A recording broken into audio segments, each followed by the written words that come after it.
ये है Oppo Reno 14 and पिछला जो वर्जन आया था Oppo Reno 13 उसके मुकाबले इसके अंदर लाइक भाई ऐसे ऐसे चेंजेस है जो कि लगता है कि भाई चेंजेस ही नहीं है। क्योंकि अगर तुम इस फोन के बारे में देखने जाओ तो तुम्हें लगेगा कि भाई ये फोन है या फिर क्या है। अब ये सारी बातें तुम्हें काफी ज्यादा वेग लग रही होगी, बट ये वेग नहीं है क्योंकि मैंने पिछले फोन को काफी अच्छे से टेस्ट किया था। तो भाई लाइक इसको लेकर काफी सारी एक्सपेक्टेशन थी तो सही, बट उसमें से कुछ एक्सपेक्टेशन के ऊपर ये खरा उतरा है एंड कुछ एक्सपेक्टेशन के ऊपर तो भाई ये खरा भी नहीं उतरा है। तो वो सारी एक्सपेक्टेशन क्या थी उसके बारे में मैं तुम्हें बताऊंगा एंड हम इस वीडियो के अंदर जानेंगे कि पिछले वर्जन के मुकाबले क्या इस वर्जन के अंदर आपको कुछ चेंजेस देखने को मिलते हैं, क्या इस फोन को आपको खरीदना चाहिए एंड क्या ऐसी कोई कमियां हैं इस फोन के अंदर जिसको लेकर आपको इस फोन से दूर ही रह जाना चाहिए। तो उन सारी चीजों के बारे में बात करेंगे, तो वीडियो के एंड तक बने रहना। तो सबसे पहले मैं तुम्हें इसकी प्राइस के बारे में बता देता हूं। तो यहाँ पर ये फोन अभी लॉन्च तो नहीं हुआ है, बट इसकी एक्सपेक्टेड जो प्राइस है वो आपको 36,000 से लेकर 42,000 के बीच देखने को मिलने वाली है। तो इस प्राइस रेंज के हिसाब से ही इस फोन के अंदर हम सभी चीजों को जज करेंगे।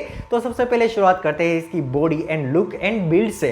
तो सबसे पहले इसके अंदर जो बिल्ड है वो मुझे बहुत ही ज्यादा पसंद आया, क्योंकि यहाँ पर आपको सबसे पहले बैक के अंदर गोरिल्ला ग्लास 7i का प्रोटेक्शन देखने को मिलता है। तो भाई मजबूती के मामले में तो यहाँ पर आपको कोई भी इशू देखने को नहीं मिलता है। एंड इसके अलावा भी यहाँ पर आपको इसकी जो साइड की फ्रेम्स है वो आपको एल्यूमिनियम एलॉय की देखने को मिलती है। तो यहाँ पर भी आपको कोई भी कॉम्प्रोमाइज देखने को नहीं मिलता है। एंड इसके अलावा भी यहाँ पर अगर मैं इसके वेट की बात करूँ तो यहाँ पर इसका वेट आपको 187 ग्राम का देखने को मिलता है। तो भाई ये काफी ज्यादा लाइट वेट है। अगर आप इसे हाथ में लेते हैं तो आपको लगेगा नहीं कि भाई इसके अंदर इतनी बड़ी बैटरी है, ऐसा खतरनाक प्रोसेसर है।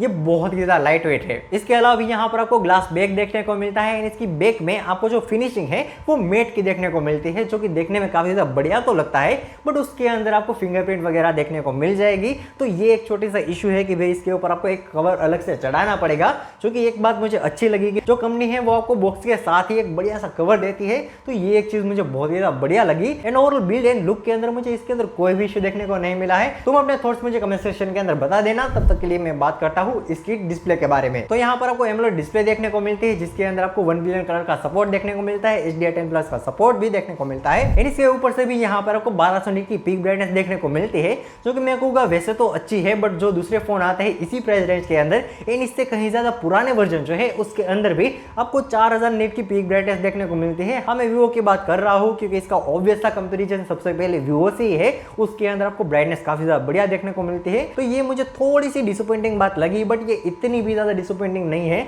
तो ये एक चीज मुझे बहुत ही ज्यादा पसंद आई। इसके अलावा भी अगर मैं इसकी रेजोल्यूशन के बारे में बात करूं तो भाई सबसे पहले तो भी मैं इसके रेजोल्यूशन का फैन हो गया, क्योंकि सबसे पहले तो यहाँ पर ये फोन इतना भी ज्यादा बड़ा नहीं है, जो कि ये सेम चीज मैंने इसके पिछले वर्जन के बारे में भी बोली थी कि भाई ये काफी ज्यादा कॉम्पैक्ट फोन है। इसकी डिस्प्ले भी काफी ज्यादा कॉम्पैक्ट है, जो कि आपको देखने में काफी ज्यादा बढ़िया लगता है।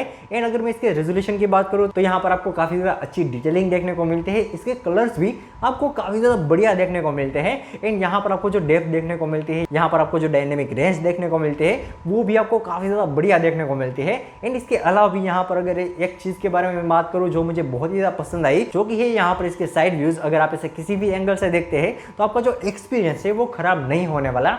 तो ये एक चीज इसके अंदर मुझे बहुत ही ज्यादा बढ़िया लगी। एंड ओवरऑल डिस्प्ले को लेकर लाइक मेरा जो कंक्लूजन है वो मैं यही कहूँगा कि भाई इसकी डिस्प्ले मुझे बहुत ही ज्यादा बढ़िया लगी। अगर आप मूवी वगैरह देखने के शौकीन हैं तो इसके अंदर आपको कोई भी इशू नहीं आने वाला है। एंड अब हम बात कर लेते हैं इसके सबसे ज्यादा इंपॉर्टेंट एस्पेक्ट के बारे में, जो कि है इसका सॉफ्टवेयर। क्योंकि पिछले कुछ टाइम में ColorOS 15 ने जो ग्रोथ दिखाई है अपने लाइक क्वालिटी के अंदर एंड उसके जो यूजर एक्सपीरियंस है उसके अंदर, लाइक वो कमेंडेबल है। क्योंकि पहले जो आपको ओप्पो के अंदर UI देखने को मिलता था वो काफी ज्यादा ग्लिची सा होता था, काफी ज्यादा बेसिक सा होता था। बट अब अगर आप ColorOS 15 के बारे में बात करते हैं तो वहां पर इसका जो UI है वो आपको ऑलमोस्ट एंड्रॉइड जैसा ही देखने को मिलता है।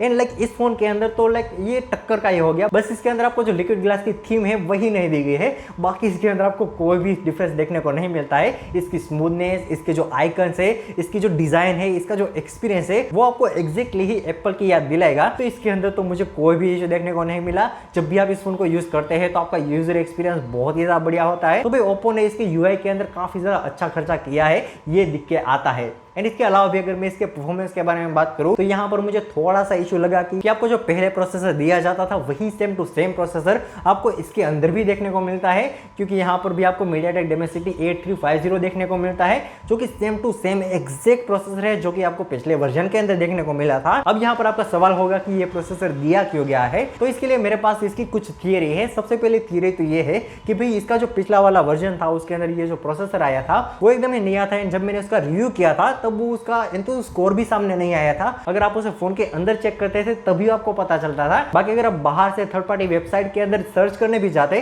तो वहां पर आपको एंथुसियास्ट स्कोर भी नहीं देखने को मिलता था। तो तब तो मैंने उसकी थोड़ी सी बुराई कर दी थी कि भाई ये एक नया प्रोसेसर है जिसका एंथुसियास्ट स्कोर भी हमें देखने को नहीं मिल रहा। बट ओवर द टाइम जैसे जैसे मैंने उस फोन को टेस्ट किया, जो कि मैंने उसका एक डिटेल रिव्यू भी बनाया था जो कि एक लॉन्ग टर्म का रिव्यू था, एंड उसके अंदर मुझे उसकी परफॉर्मेंस के अंदर काफी ज्यादा अच्छा बूस्ट देखने को मिला था। तो यहाँ से एक बात साबित हो जाती है कि इसका जो प्रोसेसर है वो आपको बहुत ही ज्यादा बढ़िया देखने को मिलता है, एंड इसी वजह से शायद से उन्होंने इस प्रोसेसर को रिपीट किया क्योंकि वो इतना ज्यादा बढ़िया था। एंड अगर उसका आप एंथुसियास्ट स्कोर निकालना चाहे तो वो भी आपको काफी ज्यादा बढ़िया सा देखने को मिलता है। उसके अंदर वो 1 मिलियन के ऊपर जाता है, तो ये बात मुझे बहुत ही ज्यादा बढ़िया लगी। तो शायद इसी वजह से उसका प्रोसेसर यहाँ पर रिपीट किया गया है, जो कि मैं कहूँगा कि काफी अच्छा डिसीजन है, क्योंकि अगर एक अच्छा प्रोसेसर आपको देखने को मिल रहा है भले ही रिपीट किया गया हो तो वो आपके लिए एक बेड डील तो नहीं हो सकती। इसके अलावा भी अगर आप यहाँ पर normal day to day task करते हैं तो उसके अंदर भी आपको कोई भी इशू नहीं आने वाला। एंड अब बात कर लेते हैं इसके कैमरा के बारे में, जो कि मैं कहूँगा कि भाई यहाँ पर मेरे लिए सबसे बड़ा सरप्राइज था। अब यहाँ पर तुम्हारा सवाल होगा क्यों, ये मैं तुम्हें बताऊंगा, पर उससे पहले कैमरा के नंबर्स तो जान लेते हैं। तो सबसे पहले यहाँ पर आपको 50 मेगापिक्सल का मेन कैमरा, 50 मेगापिक्सल का टेलीफोटो कैमरा, जिसके बारे में मैं तुम्हें डिटेल में बताऊंगा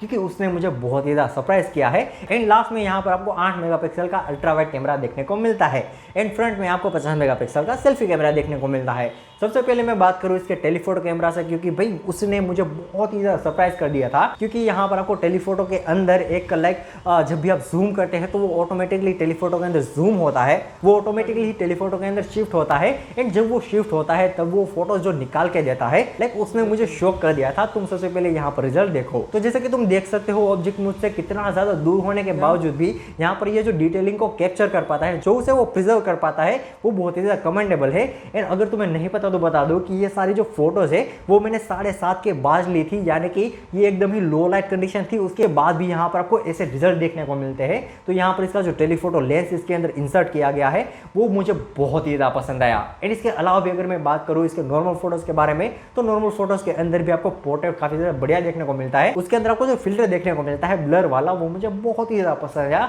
वो आपको एक ड्रीमी सा लुक देता है, वो भी बिना एडिटिंग के, तो भाई वो मुझे बहुत ही अच्छा लगा। एंड इसके अलावा भी अगर हम पोर्ट्रेट की बात कर ही रहे हैं तो पोर्ट्रेट के अंदर भी आपको काफी ज्यादा अच्छे फोटोज के ये कैप्चर करके देता है। उसके ब्लर से लेकर आपको जो कलर बूस्ट देखने को मिलता है उसके अंदर भी आपको कोई भी इशू देखने को नहीं मिलता है। तो अब यहाँ पर तुमने इसके एग्जांपल देख लिए होंगे, तुम इसे जज कर सकते हो। एंड इसके अलावा भी यहाँ पर आपको जो अल्ट्रा वाइड देखने को मिलता है, नॉर्मली जो फोन्स होते हैं उसके अंदर क्या होता है कि जब भी आप अल्ट्रा वाइड के अंदर फोटोज को क्लिक करते हैं तो वो बहुत ही ज्यादा डार्क हो जाता है, जो कि सेम चीज यहाँ पर आपको देखने को मिलती तो है। बट जब यहाँ पर फोटोज डार्क होते हैं तो यहाँ पर ये फोन अपने आप से ही एक एआई फिल्टर लगा देता है, जिसकी वजह से फोटोज के अंदर आपको इंप्रूवमेंट देखने को मिलती है, एंड वो आपको इतनी भी ज्यादा खराब नहीं लगती। तो ये एक चीज थी जो कि मुझे इसके अंदर बहुत ही ज्यादा पसंद आई। एंड अगर इसकी बैटरी के बारे में बात करूं तो यहाँ पर आपको कोई भी कमी देखने को नहीं मिलती है, क्योंकि यहाँ पर आपको 6000 mAh की बैटरी देखने को मिलती है, एंड 80 वोल्ट का चार्जिंग सपोर्ट देखने को मिलता है। तो भाई आपका फोन 1 से 2 दिन तो आराम से चल जाने वाला है, इसके अंदर आपको कोई भी इशू नहीं आने वाला, क्योंकि यहाँ पर इसका जो प्रोसेसर है वो भी काफी ज्यादा कम बैटरी को खर्च करने वाला है। तो यहाँ पर बैटरी के मामले में भी आपको कोई भी इशू देखने को नहीं मिलेगा। एंड लास्ट में अगर इसकी कनेक्टिविटी के बारे में बात करूं तो यहाँ पर आपको वाईफाई देखने को मिलता है, ब्लूटूथ 5.4 देखने को मिलता है, जीपीएस देखने को मिलता है, एनएफसी देखने को मिलता है। एंड एक कंप्लेंट जो मेरी इसके पिछले वर्जन से भी थी कि यहाँ पर आपको यूएसबी टाइप 2.0 क्यों देखने को मिलता है। यहाँ पर एटलीस्ट 3.0 तो देते, अगर आप 4.0 नहीं भी दे पा रहे तो भी कोई बात नहीं है, पर एटलीस्ट यहाँ पर आप 2.0 तो दे ही सकते थे। तो ये था मेरा ओवरऑल रिव्यू इस फोन के बारे में। तुम्हारा क्या रिव्यू है इस फोन के बारे में, ये तुम मुझे कमेंट सेक्शन के अंदर बता सकते हो। बाकी हाँ, अगर वीडियो पसंद आया तो तुम लाइक कर सकते हो। पता नहीं मेरे फोन के अंदर इसका लाइक बटन यूट्यूब के अंदर से कहाँ चला गया, मुझे लाइक नहीं दिखा रहा। अगर तुम्हें दिख रहा है तो तुम लाइक कर सकते हो। एंड हाँ, अगर लाइक नहीं दिख रहा तो सीधा सब्सक्राइब भी कर सकते हो। बाकी मैं मिलता हूँ तुम्हें एक और अमेजिंग वीडियो के अंदर। अगर तुम्हें एक और अमेजिंग वीडियो देखना है तो तुम यहाँ पर क्लिक कर सकते हो या फिर यहाँ पर क्लिक कर सकते हो। तब तक के लिए जय हिंद, जय भारत।